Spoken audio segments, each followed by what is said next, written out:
है। मैं एक नॉर्मल ज़िंदगी जीती थी। अच्छी नौकरी, प्यारा घर, लविंग हस्बैंड रोहित और एक सपना, एक बच्चे का सपना। लेकिन डॉक्टर्स ने कह दिया था कभी नहीं होगा। मैंने एक्सेप्ट कर लिया था, या शायद एक्सेप्ट करने की कोशिश कर रही थी। फिर एक दिन वो आया। सुबह के 7 बज रहे थे। मैं किचन में चाय बना रही थी। रोहित ऑफिस जा चुका था और घर बिल्कुल खाली था। तभी मैंने देखा डाइनिंग टेबल के पास एक छोटा सा बच्चा खड़ा था, करीब 5-6 साल का। सफ़ेद कपड़े, गहरी काली आंखें और एक हल्की सी मुस्कान। बेटा, तुम कौन हो? यहाँ कैसे आए? वो कुछ नहीं बोला, बस मुस्कुराता रहा। मैंने हाथ बढ़ाया और वो एक पल में गायब हो गया, जैसे था ही नहीं। मैंने पूरा घर ढूंढा, हर कमरा, हर कोना, कुछ नहीं। दूसरे दिन वो फिर आया, इस बार बगीचे में। उसने एक उंगली उठा के दूर एक तरफ इशारा किया, जैसे कुछ दिखाना चाहता हो। क्या है वहाँ? मैंने पूछा। वो मुस्कुराया, फिर चला गया। तीसरे दिन मैं रेडी थी। जब वो आया, मैं सीधा उसके पास आई, घुटनों पर बैठी, आंखों में आंखें डाली। तुम कौन हो? तुम्हारा नाम क्या है? उसने धीमी आवाज़ में कहा, आरू। पहली बार उसने बोला था। आवाज़ बिल्कुल मीठी थी, बिल्कुल एक बच्चे जैसी। लेकिन आंखें किसी बच्चे जैसी नहीं थी। उनमें कुछ और था, कोई गहराई, कोई दर्द। आरू, तुम कहाँ से आए हो? उसने छत की तरफ देखा, फिर मेरी आंखों में वापस देखा। तुम्हारे पास से, और चला गया। मैं दिन भर सोचती रही, तुम्हारे पास से मतलब क्या था?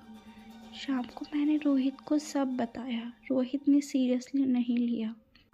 नेहा, तुम स्ट्रेस में हो, डॉक्टर से मिलो। रोहित, मैं सच बोल रही हूँ। नेहा, घर में कोई बच्चा नहीं है, ना था ना होगा।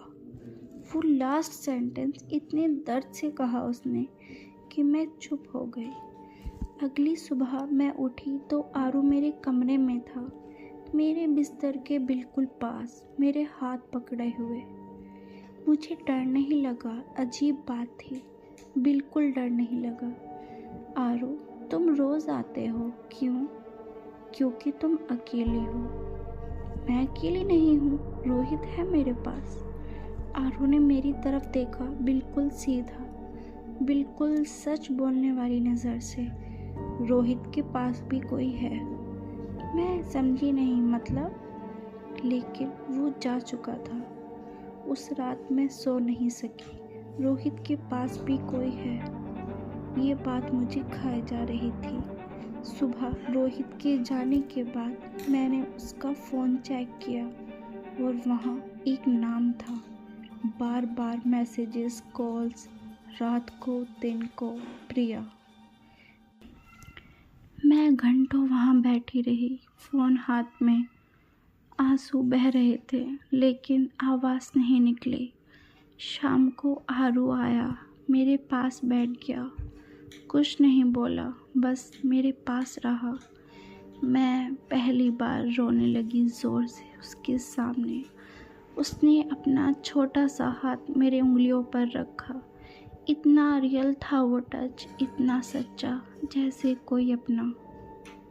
तुम कौन हो आरू? सच्ची बात बताओ। उसने मेरी आंखों में देखा।